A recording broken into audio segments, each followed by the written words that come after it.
Baik, selamat malam semuanya. Selamat malam Anita, terima kasih banyak.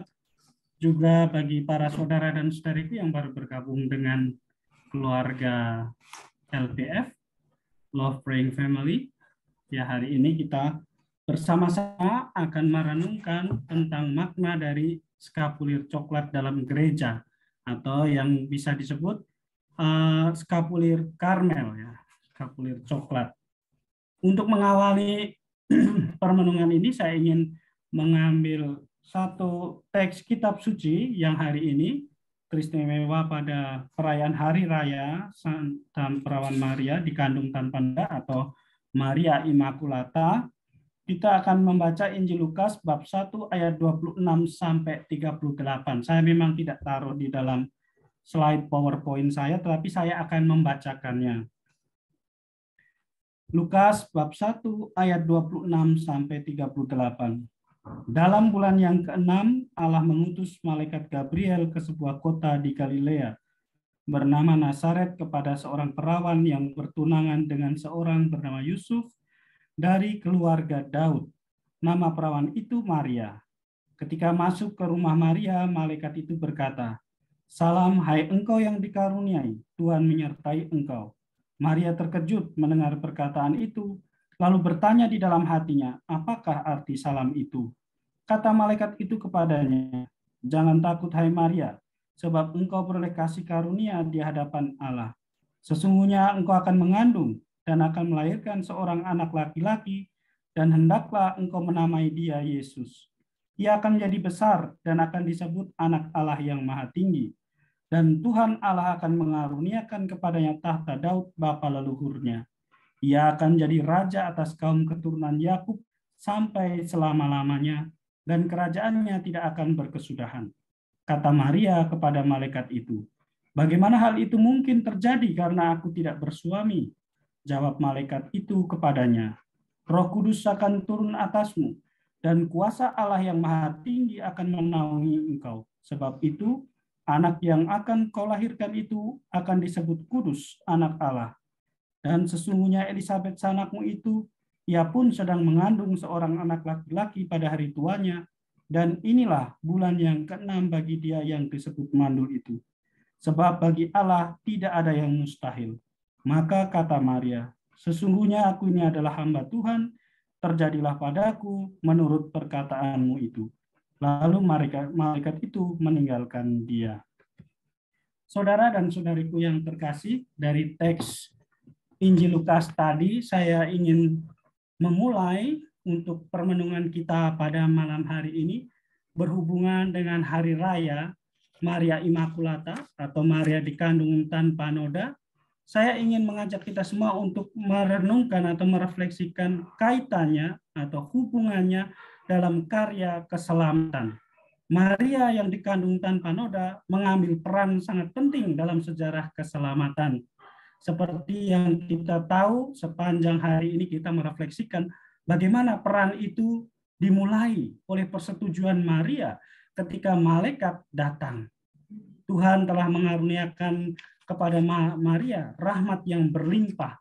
Tetapi di sini membutuhkan yang namanya persetujuan, kehendak bebas dari Maria itu sendiri. Dan di dalam sejarah keselamatan, oleh karena ketaatannya, maka Maria boleh mengambil perannya sebagai bunda Tuhan.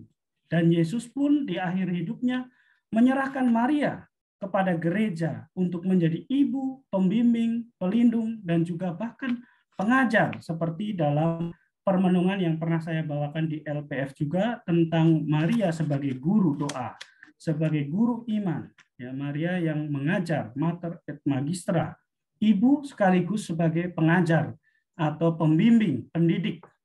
Di sini kita ingin merenungkan bersama ya dalam tema ini bagaimana kita belajar dari Maria. Kita semua yang devosi kepada Bunda Maria ini diminta untuk bersama-sama dengan dia mengambil bagian dalam karya keselamatan Allah. Saya ingin mengajak kita semua untuk memulainya dari pesan dari Fatima yang disampaikan oleh Bunda Maria sendiri kepada 3 anak itu, salah satunya adalah Lucia yang nantinya pada akhir dalam perjalanan pesiaran rohaninya, dia bergabung dalam Ordo Karmel tak berkasut sebagai Rubiah Karmel, Karmelit OCD. Di sana dikatakan bahwa semoga Bunda Maria mempercepat hari di mana nubuat dan janjinya kepada Santo Dominikus bahwa suatu hari melalui rosario dan skapulir aku akan menyelamatkan dunia.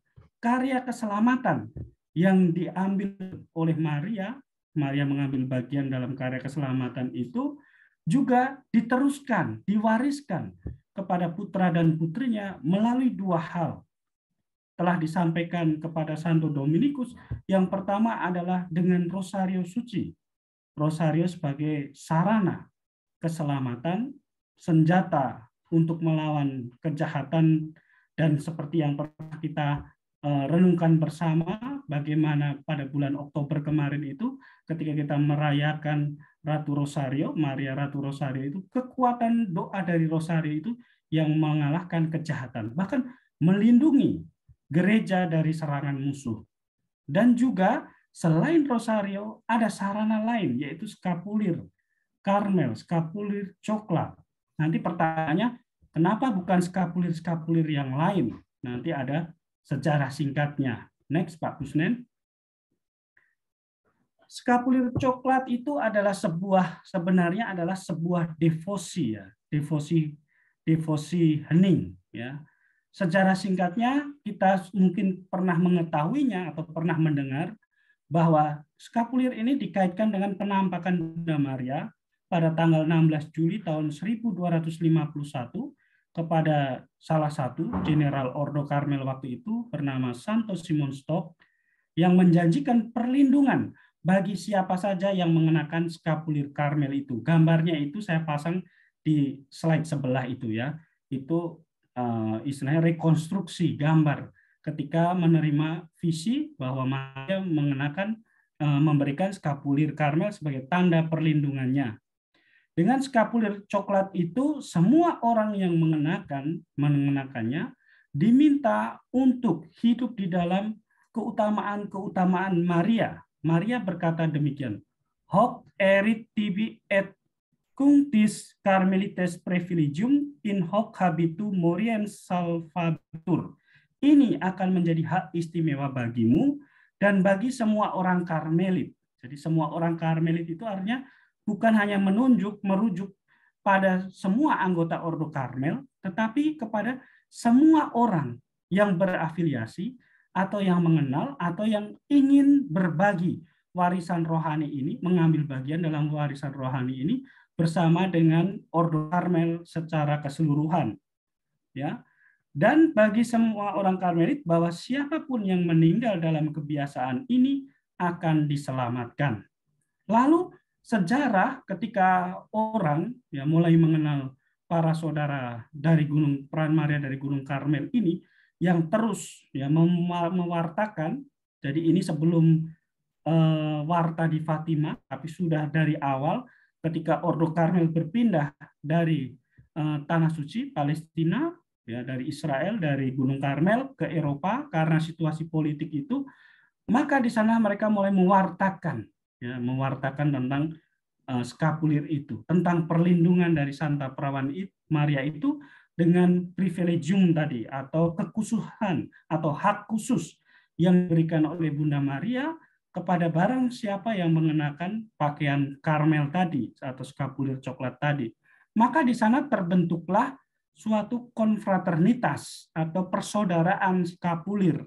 Ya, awalnya orang-orang yang ingin berdevosi kepada Maria melalui skapulir Karmel, tidak mengambil bagian dalam Ordo ketiga Karmel, tapi ingin berdevosi kepada Maria Gunung Karmel, Maria Bunda Karmel, dan meminta perlindungannya. Terbentuklah di sana sebuah persaudaraan atau konfraternitas. Next, Pak Kusnen. Nah, ini contohnya gambarnya konfraternitas itu, ya. Itu yang saya tampilkan mungkin yang laki-laki, tapi juga ada konfraternitas yang mereka yang perempuan, ya. Pada awalnya hak istimewa ini diambil untuk merujuk pada mereka yang mengenakan pakaian Karmel, yaitu berhubungan dengan Ordo Karmel, kebiasaan-kebiasaan Karmel, yaitu kebiasaan doa, ya, keheningan, lalu juga ada kerasulan di sana. Itu kebiasaan-kebiasaan Karmel. Tetapi seperti kebiasaan Karmelit ini yang memberikan skapulir mereka kepada orang-orang yang mengenal, jadi sampai sekarang ya orang-orang yang mengenal para saudara Santa Peran Maria dari Gunung Karmel, baik OCD atau OKAR, pasti akan diberikan atau diperkenalkan kepada yang namanya skapulir coklat sebagai perlindungan tadi, sebagai warisan rohani dari Maria, dan diberikan kepada para pendukung atau dan juga dermawan yang mengharapkan bahwa mereka juga menerima sebagian janji dari perawan ya berdasarkan relasi mereka dengan Ordo Karmel. Jadi para penderma, penjasa, para kenalan itu yang selalu mendukung baik dalam doa maupun dalam berbagai macam hal yang selalu bersama-sama suka duka dalam Ordo Karmel itu, mereka diberikan ya sebagian dari kekasan tadi, janji yang diberikan oleh Maria.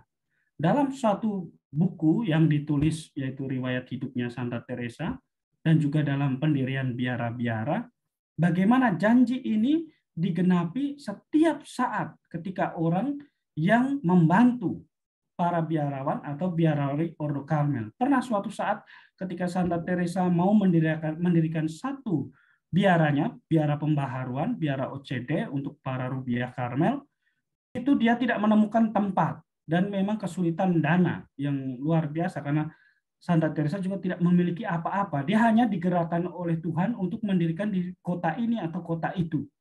Dan ketika tiba di sana, ada seorang yang memiliki rumah yang baik, cukup baik, lahan yang cukup luas, dan orangnya ini mau mewariskan tempat ini untuk para rubiah yang mau mendoakan bagi dia nanti. Karena dia mendapat inspirasi dari Roh Kudus bahwa dia akan meninggal. Ya, tidak lama dia akan meninggal. Sehingga dia meminta kepada para rubiah Karmel itu agar merekalah yang akan menggunakan tempat itu. Dan betul ketika proses masih dilaksanakan supaya tanah itu menjadi miliknya dari para rubiah itu masih diurus, sang pemilik ini meninggal. Ya. Ketika dia meninggal di dalam ibadat sore, Santa Teresa Avila mendengar dari Tuhan Yesus mengatakan, kamu harus meminta untuk merayakan misa untuk penderma ini, ya, misa untuk penderma ini ketika kamu memulai biara ini. Maka ketika biara mulai dibuka, ya, mulai dibuka itu diresmikan, diberkati, dirayakanlah misa.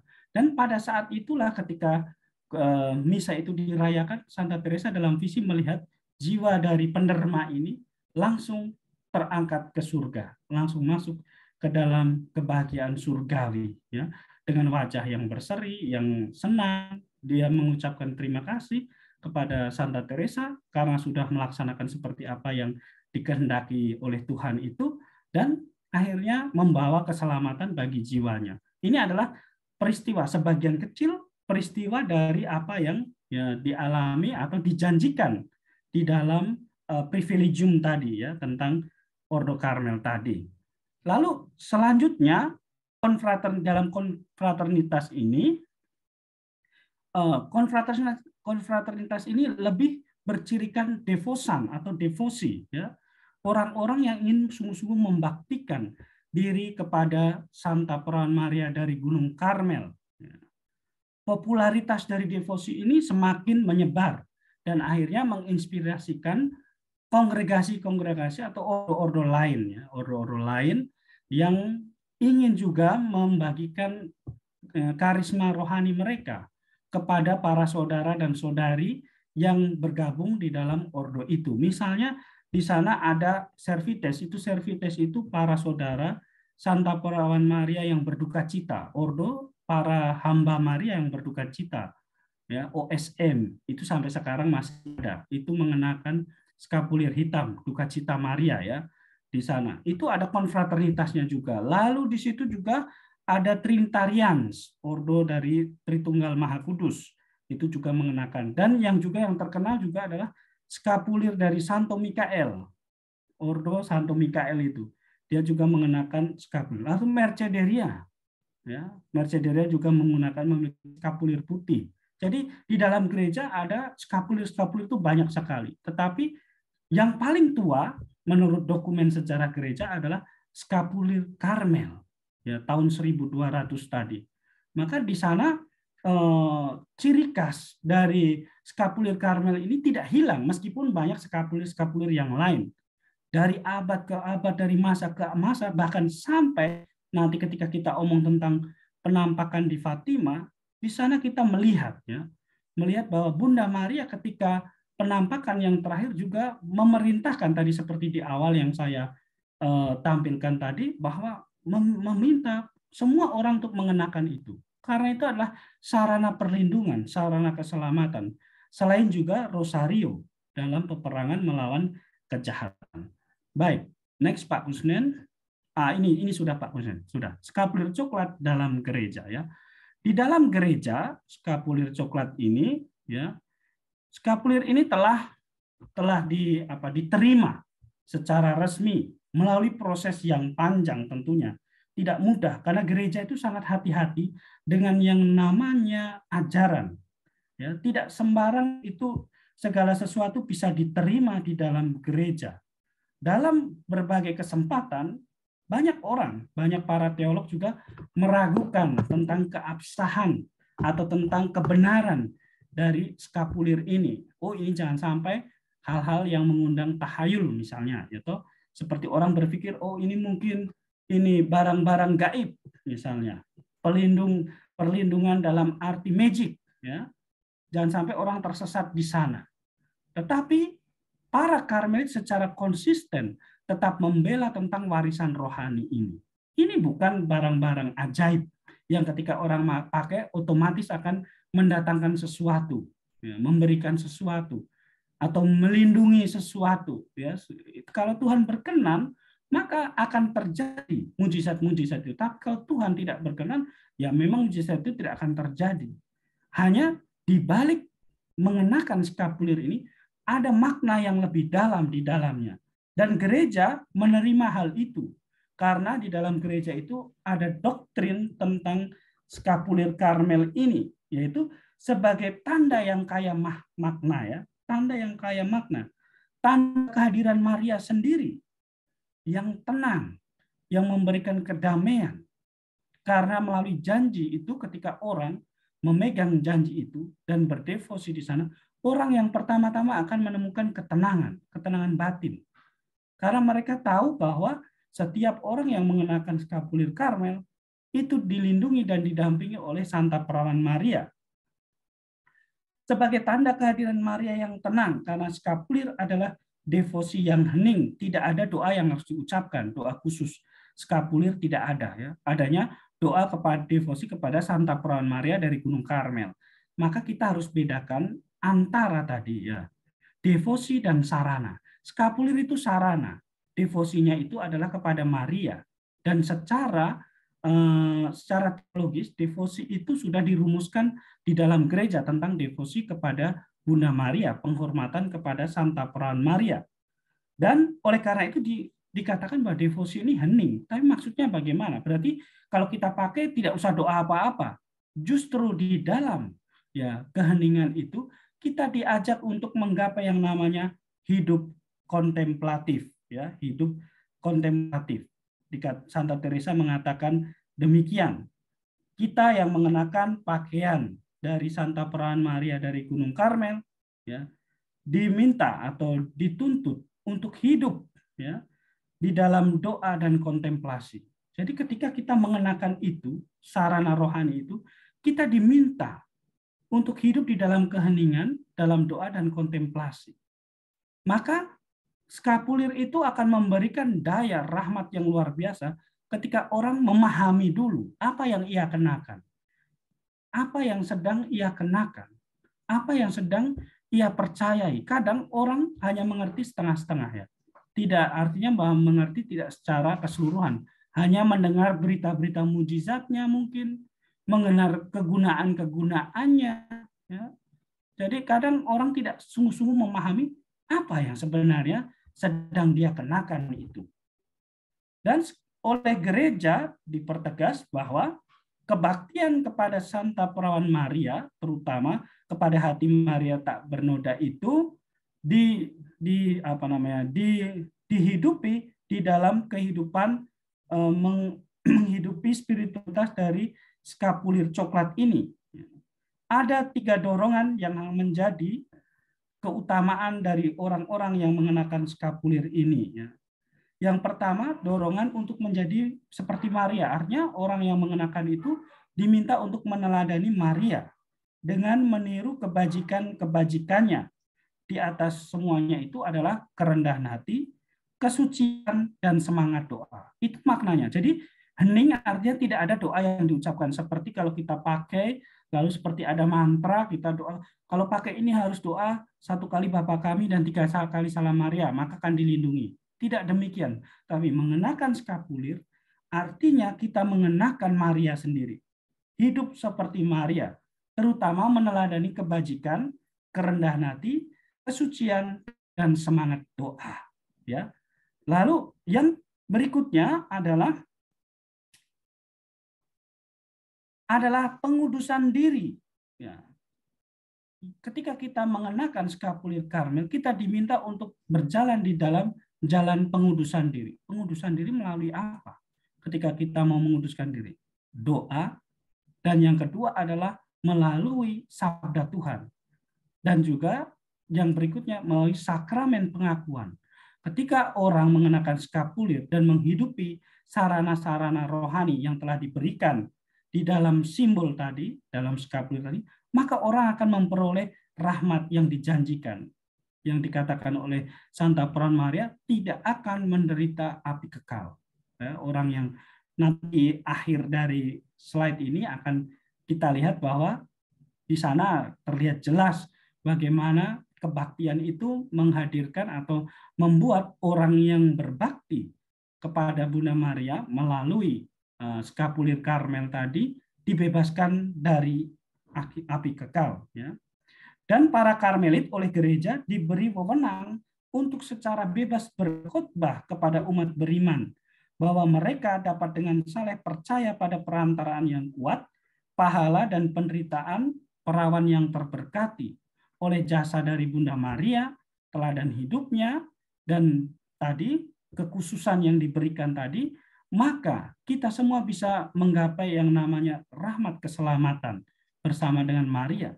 Artinya bahwa ketika kita mengenakan skapulir itu, kita menjadi lebih dekat bersama dengan Maria dan juga bersama dengan putranya Yesus Kristus. Ini adalah makna skapulir di dalam gereja. Saya ingin ingatkan sekali lagi bahwa skapulir bukan benda gaib, ya, bukan suatu sarana gaib yang secara otomatis akan mendatangkan keselamatan, tetapi adalah sarana rohani, simbol yang kaya makna.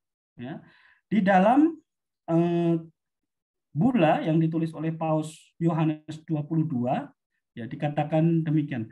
Sehubungan dengan hak istimewa Sabatin, jadi bula Sabatin ini dikatakan bahwa pada setiap orang yang mengenakan skapulir dan berdevosi secara sungguh kepada Santa Perawan Maria melalui tadi cara hidup yang sudah saya katakan tadi, maka pada hari Sabtu pertama jiwanya akan ditarik dari api penyucian. Itu bula Sabatin oleh Paus Yohanes 22.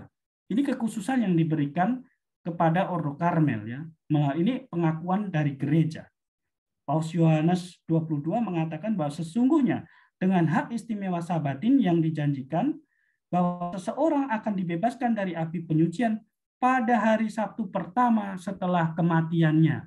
Jadi setelah dia mati, Sabtu pertama dia akan dibebaskan dari api penyucian. Tetapi saya ingatkan bahwa harus memenuhi persyaratannya tadi, bukan hanya sekedar mengenakan. Ya. Karena di dalam mengenakan itu seperti yang sudah saya jelaskan tadi, ada ya beban, bukan beban sih, ada tanggung jawab yang besar. Maka kadang kita lihat orang hanya sekedar pakai-pakai saja, karena ketika dibagikan 16 Juli biasa yang mereka yang misa di gereja-gereja Karmel pasti akan dibagikan dengan skapulir itu. Tapi sayang banyak orang tidak tahu maksudnya apa itu.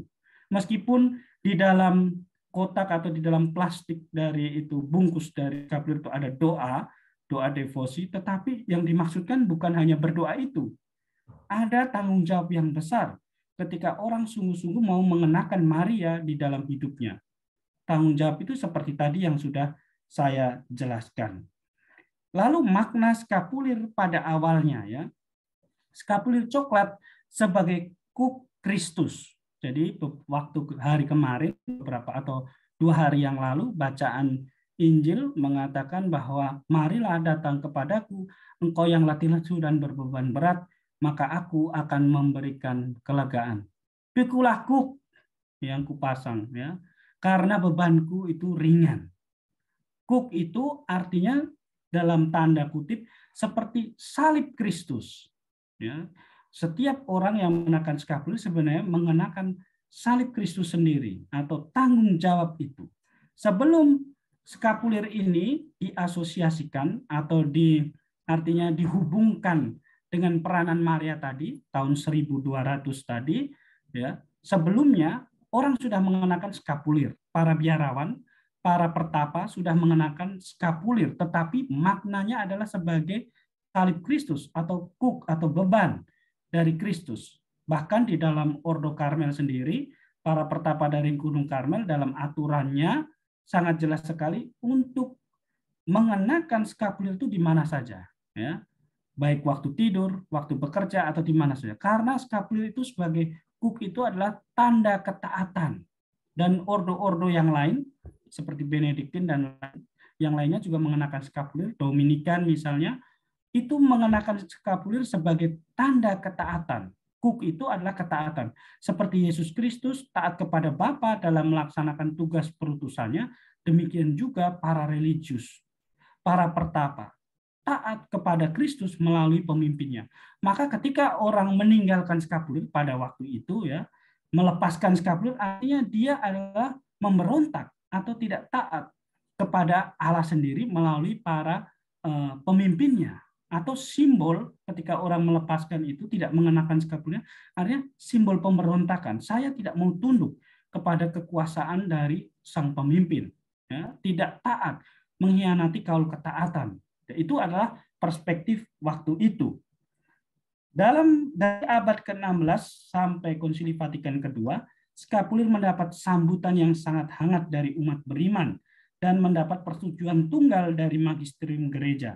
Sebagai alasan untuk penghargaan ini tidak diragukan lagi adalah aliran rahmat yang luar biasa, spiritual dan duniawi yang dicurahkan kepada setiap individu melalui penggunaannya yang taat. Jadi pertama tadi ketaatan. Ketika saudara dan saudariku mengenakan skapulir, yang diutamakan di sana adalah ketaatan. Ya. Jangan hanya berpikir tentang janjinya dulu, tetapi juga harus bekerja sama untuk melaksanakan tanggung jawabnya. Taat kepada tanggung jawabnya, pasti akan menerima janji yang diberikan. Jika kita mencari referensi paling awal, yang paling tua, ya, kita menemukan dalam Konstitusi Karmel tahun 1281, jadi setelah skapulir diberikan tahun 1215 tadi, atau 51 tadi, tahun 1281 ditemukan dalam Konstitusi Karmel dikatakan bahwa semua saudara Karmel harus mengenakan tunik atau jubah ini, tunik, ya, yang panjang itu. Lalu yang kedua juga mengenakan skapulir. Mereka di tempat tidur di bawah hukum kesalahan serius. Jadi kalau tidak mengenakan itu masuk dalam kesalahan yang serius, pelanggaran berat. Ditetapkan juga bahwa mantel putih yang dikenakan, para Karmel mengenakan mantel Nabi Elia itu, mantelnya itu dibuat agar skapulirnya tetap kelihatan, ya, tidak tersembunyi. Skapulir dipandang sebagai tanda tadi, kuk, yang pada gilirannya merujuk pada ketaatan. Dan itu menjelaskan ketaatan aturan tersebut. Melepaskan skapulir sama seperti melepaskan beban Kristus atau salib Kristus atau kuk Kristus, atau memberontak terhadap otoritas. Makanya disebutkan akan mendapatkan hukuman karena kesalahan yang sangat serius. Jadi pada awalnya tidak ada hubungan dengan Maria. Awalnya memang tidak ada hubungan dengan Maria. Tetapi melalui Ordo Karmel, skapulir ini digunakan oleh Maria sendiri dari lambang ketaatan dari salib Kristus menjadi lambang perlindungan dari Bunda Maria sendiri, menjadi lambang tanggung jawab dari hidup rohani yang harus dihidupi, sebagaimana diajarkan oleh Bunda Maria sendiri ketika kita ingat dalam perkawinan di Kana, ya, para pelayan itu yang bingung bagaimana mencari anggur yang sudah habis, maka berkatalah Maria kepada mereka, lakukan segala sesuatu yang dia katakan. Lakukan segala sesuatu yang dikatakan oleh Yesus kepadamu. Artinya, skapulir sebagai ketaatan itu juga membawa kita semua untuk taat kepada sabda Tuhan itu sendiri. Dan ini mulai terjadi peralihan makna tadi dari kuk Kristus atau salib Kristus menjadi perlindungan sarana keselamatan oleh Bunda Maria, ya, perlindungan dari Santa Perawan Maria. Itu dimulai dari Ordo Karmel. Jadi sebelum itu sampai sekarang mungkin dalam beberapa kongregasi yang sudah mengikuti tadi sebagaimana yang dihidupi oleh Ordo Karmel, beralih dari kuk Kristus kepada perlindungan Maria, ada juga beberapa ordo-ordo yang masih mengikuti bahwa ini bukan perlindungan dari Maria, tapi ini adalah tanda ketaatan kuk Kristus. Beberapa ordo masih mengikuti itu. Bahkan pesta Bunda Maria dari Gunung Karmel mulai disebut dengan pesta skapulir. Dari ajaran resmi gereja, kita dapat mengumpulkan pemahaman bahwa skapulir Karmel adalah salah satu devosi Maria yang direkomendasikan oleh gereja. Ini benar selama berabad-abad dan sampai zaman kita sendiri dengan Paus Paulus VI dan Paus Yohanes Paulus II. Mereka berdua juga mengenakan, bahkan orang-orang kudus pada masanya, ya tahun 1800-an, misalnya Yohanes Don Bosco misalnya, atau pendiri dari Serikat Salesian Don Bosco, itu juga mengenakan skapulir Karmel sebagai tanda perlindungan rohani dan pendampingan rohani baginya di dalam melaksanakan tugas perutusan.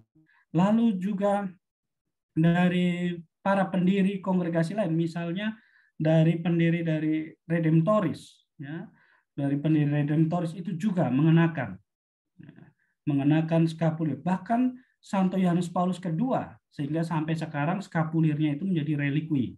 Karena dia sudah menjadi santo, maka skapulirnya Yohanes Paulus II, Paus, itu menjadi relikwi juga. Dia sangat berdevosi kepada Bunda Maria dari Gunung Karmel dan juga skapulir Karmel. Selama masa perang itu, Perang Dunia Pertama, Kedua yang pernah dia ikuti, dia selalu mengenakan itu. Bahkan ketika menjadi Paus pun, dia tetap mengenakan skapulir Karmel sebagai tanda perlindungan dari Bunda Maria. Artinya bahwa banyak orang menggapai kekudusan ketika mereka berdevosi kepada skapulir, ya, kepada Bunda Maria, melalui sarana rohaninya yaitu skapulir Karmel. Ketika orang sungguh-sungguh mengenakan pakaian Maria, mengenakan Maria sendiri, maka di sana orang akan menggapai kesempurnaan hidup rohani. Maria tidak akan meninggalkan kita di dalam kelemahan-kelemahan kita. Tentunya ketika mengenakan itu bukan otomatis langsung menjadi kudus.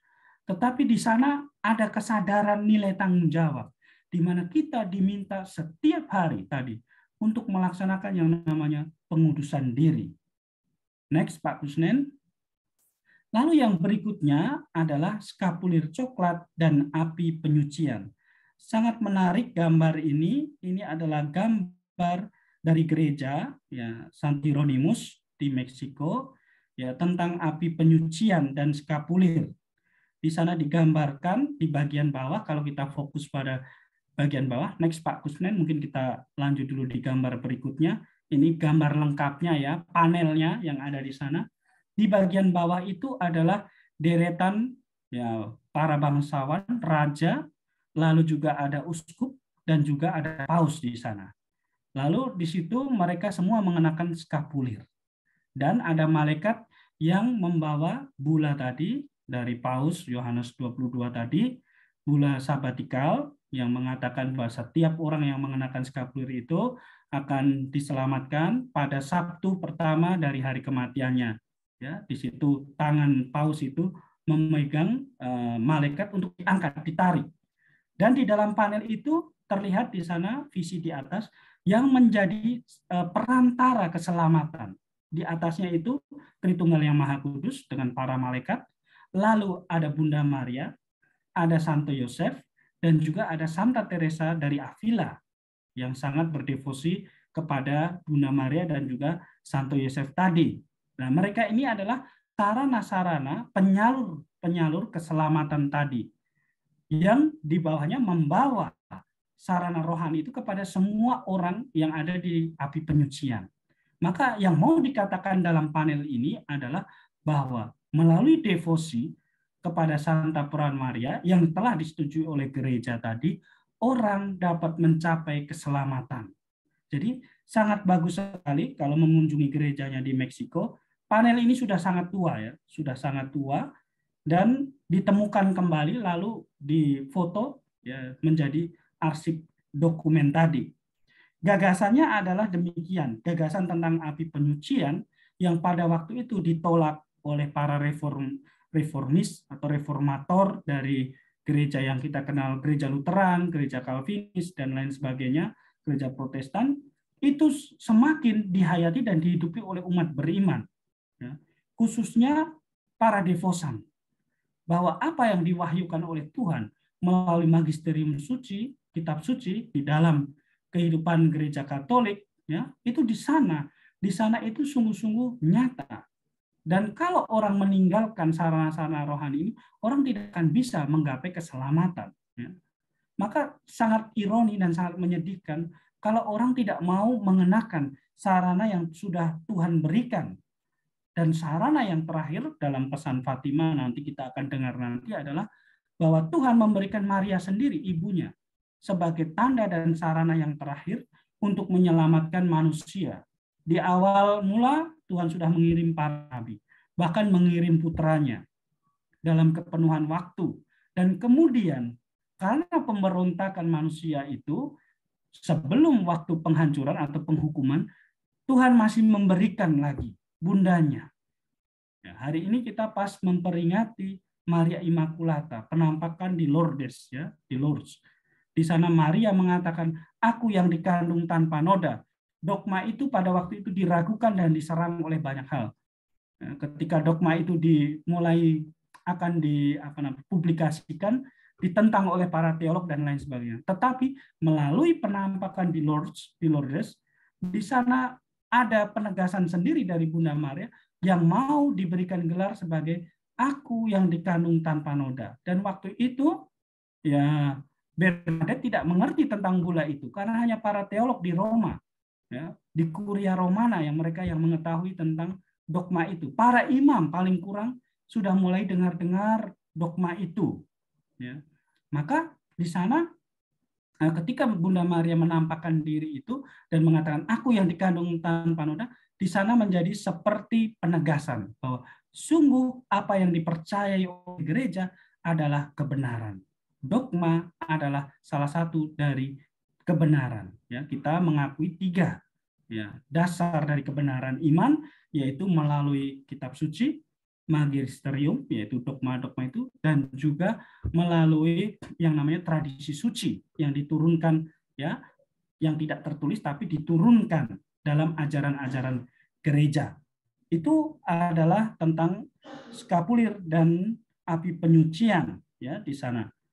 Jadi dalam Konsili Trente itu semakin ditegaskan bahwa api penyucian itu ada dan setiap orang yang percaya kepada Kristus memerlukan satu waktu karena tidak semuanya itu hidupnya sesuai dengan apa yang telah dijanjikan di dalam pembaptisan. Bahkan para biarawati ya sering mungkin kadang melanggar janji-janjinya, kaul-kaulnya. Maka ada suatu tempat pemurnian yang disebut dengan istilah tadi api penyucian. Dan Bunda Maria dari Gunung Karmel ya, lalu Santa Teresa dan Santo Yosef itu, di mana kepadanya kaum Karmelit itu sangat berbakti kepada Santo Yosef tadi, mereka ini adalah menjadi sarana ya untuk menyalurkan rahmat keselamatan itu. Penyucian yang dibawa oleh skapulir tadi, skapulir perawan Maria, ya, di situ membawa kepada kita semua yang berdevosi itu ada suatu kepastian bahwa ketika saya mengikuti teladan dari Maria sendiri, hidup seturut dengan pertolongan atau hidup seturut dengan pendampingan Maria, pengajaran dari Maria, maka saya akan menemukan keselamatan di sana. Dicatat bahwa jiwa-jiwa telanjang, ya seperti bacaan pertama hari ini, Adam dan Hawa ketakutan lalu bersembunyi dan mengatakan, kenapa kamu bersembunyi? Ya karena kami telanjang, artinya berdosa. Jadi gambar tadi yang menunjukkan bahwa mereka itu telanjang di api penyucian karena mereka itu berdosa. Ya. Di sana mereka yang mengenakan skapulir itu memperoleh rahmat penyelamatan. Ya. Bukan otomatis, tetapi melalui jasa-jasa dari Bunda Maria itu sendiri. Ya. Lalu yang berikutnya, yang terakhir adalah tentang skapulir coklat dan Fatima, pesan dari Fatima. Dalam penampakan pada tanggal sebelumnya, pada tanggal 13 September, jadi penampakan terakhir itu Oktober, September tanggal 13 itu Bunda Maria menyatakan kepada ketiga anak di Fatima itu tentang akan kedatangan Bunda Maria dari Gunung Karmel pada bulan berikutnya, yaitu pada bulan Oktober. 13 September sudah diwahyukan, sudah dikatakan oleh Bunda Maria kepada tiga anak di Fatima itu bahwa Bunda Maria akan datang pada bulan Oktober, pada bulan berikutnya. Pada bulan Oktober Tuhan kita akan datang serta Bunda berduka cita dan Bunda Maria dari Gunung Karmel dan Santo Yosef akan muncul bersama anak-anak Yesus untuk memberkati dunia. Pada tanggal 13 Oktober tahun 1917, ketika kerumunan orang banyak sedang menyaksikan mujizat matahari, ketiga anak itu dikarunia untuk melihat 3 penglihatan berturut-turut di langit. Yang terakhir adalah Bunda Maria dari Gunung Karmel yang mengulurkan skapulir. Ini seperti terulang lagi seperti visi yang dilihat oleh Santo Simon Stock tahun 1200. Itu sudah berapa abad berlalu. Tetapi Bunda Maria seolah-olah mau mengingatkan kembali pentingnya skapulir ini dalam visi ketiga anak tadi ya. Bunda Maria mengulurkan skapulir coklat. Lalu di sana misteri-misteri mulia Rosario terwakili dalam penglihatan ini. Jadi mereka melihat peristiwa mulia ketika Maria mengulurkan skapulir coklat itu, mereka dalam visinya melihat peristiwa mulia ya. Maka peristiwa Rosario yang mulia itu diwakili dalam penglihatan ini. Dari semua gelar dan kehormatan yang diberikan, Bunda Maria memilih untuk tampil sebagai Bunda Maria dari Gunung Karmel selama mujizat agung matahari. Tentunya ini terkait dengan bagaimana mujizat ini menandakan hukuman besar yang akan menimpa dunia kita yang tidak taat, yang telah berpaling dari Tuhan. Pada hari yang menentukan itu, para peziarah di Fatima merasa ngeri, percaya bahwa dunia akan segera berakhir saat matahari meluncur ke bumi. Namun hal itu dicegah oleh Bunda Maria. Skapulir coklat telah lama dikaitkan dengan Bunda Maria yang menyelamatkan jiwa-jiwa agar tidak jatuh ke dalam api neraka abadi dan mengangkat jiwa-jiwa keluar dari api penyucian yang menyiksa. Jadi tidak heran kenapa Maria suka dengan gelar yang diberikan sebagai Ratu Karmel, ya, berhubungan dengan skapulir coklat itu. Karena berhubungan dengan misi atau identitas dan panggilan dari Maria sendiri ketika diserahkan oleh Yesus kepada gereja. Anak inilah ibumu, ibu inilah anakmu. Ketika itu Maria menjadi pelindung. Dan melalui skapulir itu yang ditunjukkan, diberikan, diulurkan oleh Maria, di sana sarana keselamatan itu diberikan. Artinya mau mengatakan demikian. Di saat akhir ini, di mana ada banyak ketidaktaatan, orang mulai ya, meninggalkan iman, tidak taat lagi dengan apa yang menjadi sarana keselamatan yang sudah dianugerahkan Tuhan, maka di sana jalan satu-satunya, cara satu-satunya yang bisa ditempuh adalah berdevosi kepada Santa Peran Maria melalui sarana rohani itu. Segera datang kepada sarana-sarana rohani itu.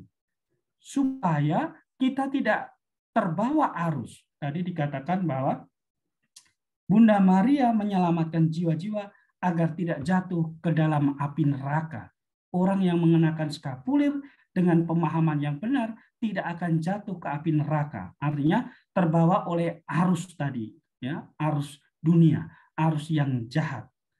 Oleh karena itu, tentunya tidak ada gelar yang lebih baik dari Bunda Maria dapat muncul di Fatima selain Maria dari Gunung Karmel atau Maria Ratu Karmel. Tuhan telah bersumpah bahwa Dia ingin menyelamatkan dunia, tetapi hanya akan melakukannya melalui devosi di seluruh dunia kepada hati Maria tak bernoda. Dia telah mengulurkan banyak sarana keselamatan kepada umat manusia, tetapi kita menolaknya. Sekarang Dia menawarkan kepada kita obat terakhir dan paling ampuh, yaitu bundanya sendiri. Betapa benarnya bahwa pada titik ini dalam sejarah, hanya Bunda Maria yang dapat membantu kita. Oleh karena itu, Tuhan telah memberikan dua, dalam tanda kutip, sakramen. Sakramen bukan seperti 7 sakramen gereja, tapi sebagai sarana tanda dan keselamatan Allah yang paling kuat kepada Bunda Maria, yang jauh lebih manjur daripada sebelumnya. Itu diberikan di masa Fatima ini. Ya, zaman ini sangat jahat, tetapi Tuhan menanggapi dengan membuat rahmat yang semakin melimpah, seperti yang dikatakan oleh Rasul Paulus, di mana ada banyak dosa, di situ akan ditemukan banyak rahmat. Jadi ketika dunia semakin merontak dan kejahatan semakin banyak, maka rahmat Tuhan berlimpah tersedia bagi umat manusia. Cobaan-cobaan yang mengerikan mungkin menimpa kita, tetapi kemudian semburan rahmat Allah itu mengalir, ya, dari bundanya, dari Bunda Maria sendiri.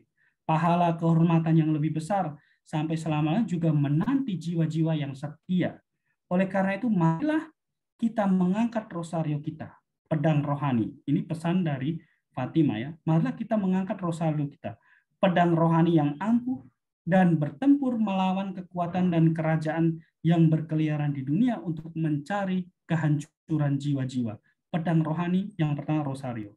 Lalu kemudian seperti yang disaksikan oleh Suster Lucia, salah satu dari yang menyaksikan visi penampakan di Fatima, ya, tidak ada masalah di dunia ini, tidak peduli seberapa besar, yang tidak dapat dipecahkan oleh pendarasan rosario suci yang setia. Pada tanggal 15 Oktober tahun 1950, Suster Lucia menjelaskan hal ini pada Pastor Howard Rafferty ketika dia menanyainya atas nama Bapak Jenderal Karmelit. Bunda Maria memegang skapulir di tangannya karena dia ingin semua memakainya. Sekarang mantel Karmelit ini melambangkan keibuan spiritual Bunda Maria, karena mantel itu dikenakan di atas bahu. Oleh karena itu mantel Bunda Maria menutupi, jadi seperti melindungi, seperti gambaran yang dikatakan oleh Yesus, kerinduannya itu seperti induk ayam yang melindungi atau menudungi anak-anaknya, ya, dengan kepaknya. Karena mantel dikenakan di atas bahu, oleh karena itu mantel Bunda Maria menutupi semua anak-anaknya di dalam rahim kerohaniannya. Ya. Kita harus garis bawahi di sini adalah rahim kerohanian yang melindungi dan menutupi putra dan putri Allah.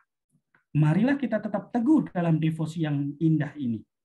Menunjukkan diri kita untuk selalu berada di bawah mantel Bunda Maria, terutama di masa-masa kelam, di masa-masa sulit dalam hidup kita, untuk selalu berada di bawah perlindungannya, yaitu perlindungan Maria, perlindungan hati Maria yang tak bernoda.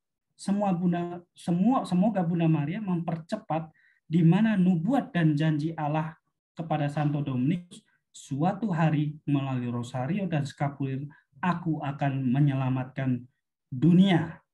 Dan sebagai katekesis singkat yang terakhir itu adalah pengenaan yang benar, ya, dari skapulir suci.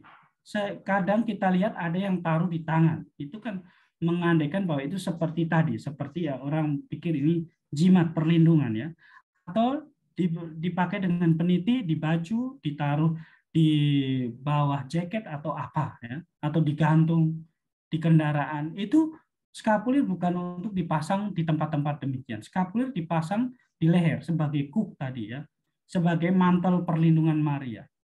Depan dan belakang ada dua sisi. Dulu kan sudah mungkin pernah mengetahui seperti apa bentuknya, yang sudah mengenakan itu ya ada dua sisi. Ataukah kadang diganti dengan medali. Ya. Medali di bagian depan gambar Maria dari Gunung Karmel, lalu di belakang gambar hati kudus Yesus, medali. Tetapi untuk skapulir adalah potongan kecil, ya ada yang agak besar juga, dari kain coklat.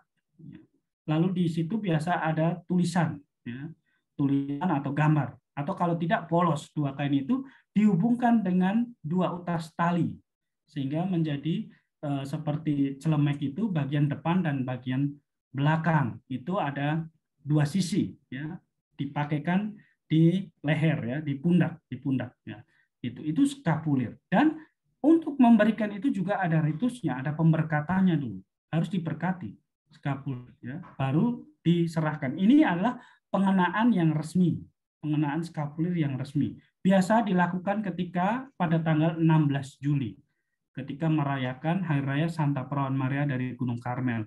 Orang-orang yang istilahnya yang mau tergabung dalam fraternitas skapulir itu atau menjadi ordo ketiga, bagian dari ordo ketiga Karmel, atau sebagai aspiran dalam ordo ketiga, bahkan juga aspiran dalam ordo Karmel tak berkasut atau ordo Karmel Okarn, itu biasa diberikan skapulir sebagai tanda inisiasi atau tanda penerimaan. Jadi sekian dan terima kasih, demikian yang bisa saya bagikan untuk kita semua tentang makna dari skapulir coklat dalam gereja. Juga pesan-pesan dari Fatima tadi. Ketika saya mempersiapkan ini, sungguh sangat menarik. Saya terdorong dan melihat bahwa ternyata apa yang telah diberikan oleh Bunda Maria ratusan tahun yang lalu, beberapa abad yang lalu oleh Santo Simon Stock kepada Santo Simon Stock, ternyata sampai di masa kita itu tetap dikehendaki oleh Maria melalui penampakan yang terakhir itu di Fatima. Jadi beberapa kali penampakan Maria selalu di akhir ditutup dengan penampakan Maria Bunda Karmel yang memberikan skapulir, membawa skapulir. Artinya seperti apa yang dijanjikan kepada Santo Dominikus sudah lewat berabad-abad yang lalu, saya juga baru tahu bahwa ternyata ada janji juga berhubungan dengan skapulir dan rosario kepada Santo Dominikus. Itu diulang lagi di Fatima. Jadi tidak ada istilahnya tidak ada perbedaan atau tidak ada distorsi atau tidak ada kontradiksi dari awal sampai sekarang. Bahwa skapulir sebagai perlindungan, rosario sebagai senjata itu sudah ada dari dulu dan diteruskan dari satu penampakan ke penampakan yang lain. Jadi itu saja. Terima kasih banyak. Saya kembalikan kepada host supaya bisa meneruskan dengan kegiatan berikutnya. Terima kasih. Terima kasih Pastor Bona yang telah menjelaskan kepada kita sangat detail tentang skapulir coklat malam hari ini. Bolehkah saya mengutip sedikit saja pesan dari Fatimah? Suatu hari rosario dan skapulir, melalui rosario dan skapulir aku akan menyelamatkan dunia. Pastor, berhubung dengan waktu, kita boleh tutup dulu dengan doa dan berkat. Sambil Bapak Ibu membuka video, nanti apakah Pastor masih ada waktu setelah doa? Kita mau tanya jawab atau ngobrol sedikit.